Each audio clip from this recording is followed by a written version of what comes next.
জয় দেবদত্ত নরগণে রণস্থলে করিলাম জয় আর কি বা আছে মোর মরণের ভয় মহারাজ আপনার মরণের ভয় আছে মহারাজ আপনার মরণের ভয় আছে সংসারে কেউ চিরজীবী হয়ে বেঁচে থাকতে পারে না যদি শিবের মতো মৃত্যুকে জয় করতে না পারে তাহলে বড়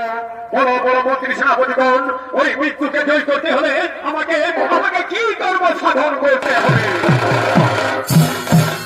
মহারাজ ওই মৃত্যুকে জয় করতে হলে আপনাকে আপনাকে কঠোর তপস্যা করতে হবে তপস্যা ভিন্ন এই মরজগৎ সংসারে কেউ অমরত্ব লাভ করতে পারে না তাই আপনাকে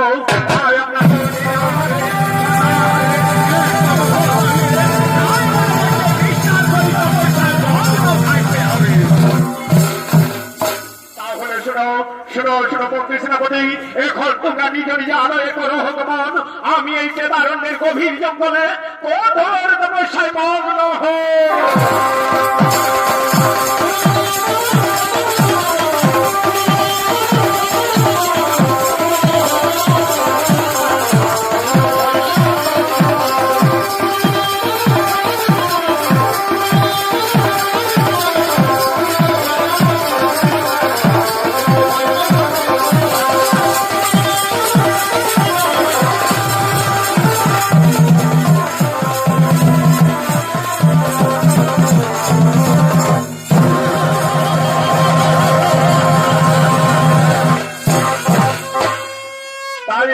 দানব সম্রাট মন্ডকাসুর কেদারণ্যের গভীর জঙ্গলে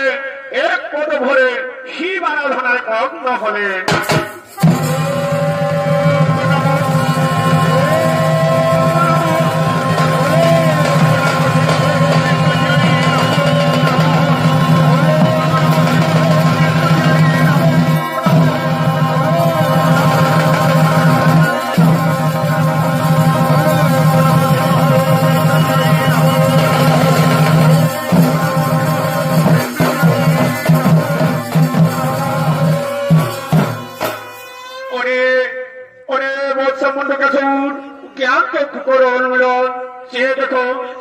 ভক্ত আমি তোমার সম্মুখে মাঝে লহর ভক্ত মন মত এসেছে সত্যি যদি আমার হয়েছে প্রভু তাহলে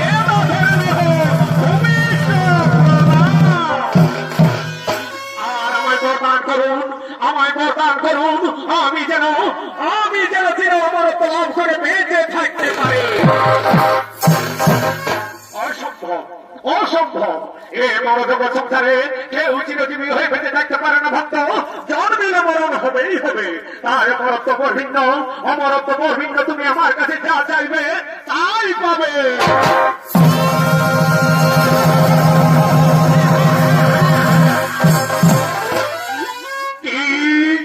কি বলিলেন প্রভু অপর করিতে যদি শক্তি নেই তব ফিরে যাও নিজালয়ে তপ করি বলিদান জানিব আত্মারে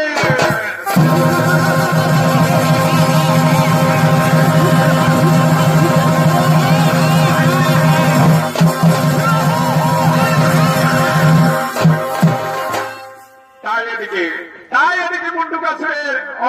অটল কঠোর তপস্যা করে আর সমস্ত দেবতাগণ ভয়ান্বিত তাই আর সমস্ত দেবতাগণ পরামর্শ করে কলহ প্রিয় দেবর্ষি নারদকে পাঠাচ্ছেন মন্ডকাসুরের সন্নিকটে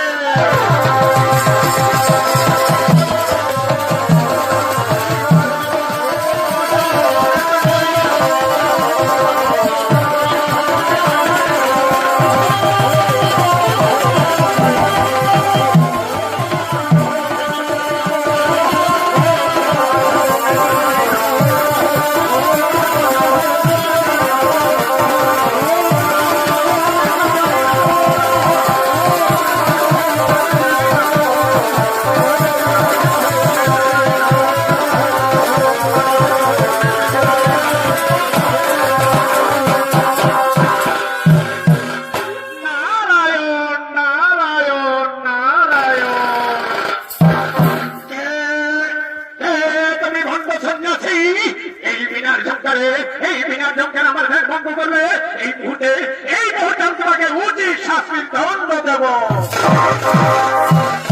নারায়ণ নারায়ণ নারায়ণ। আমি আপনার উপকারের জন্য এসেছি মহারাজ, আমি আপনার উপকারের জন্য এসেছি।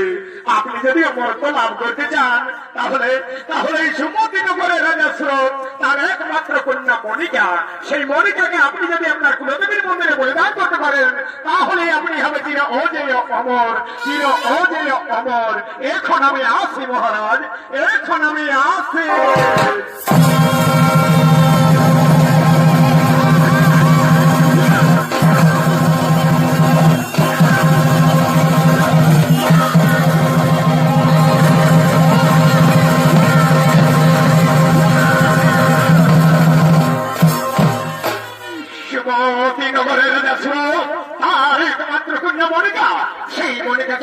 সেই মনিকাকে আমি যদি আমার কুলদেবীর মন্দিরে প্রচার করতে পারি তাহলে আমি হব চির অজেয় অমর। না না না না, আর বিলম্বের নাহি প্রয়োজন। এক্ষুনি এক্ষুনি আমি সঙ্গে সঙ্গে সামন্ত হয়ে গিয়ে ওই রাজা সুরতের রাজ্য সুমতি নগর করিব আক্রমণ।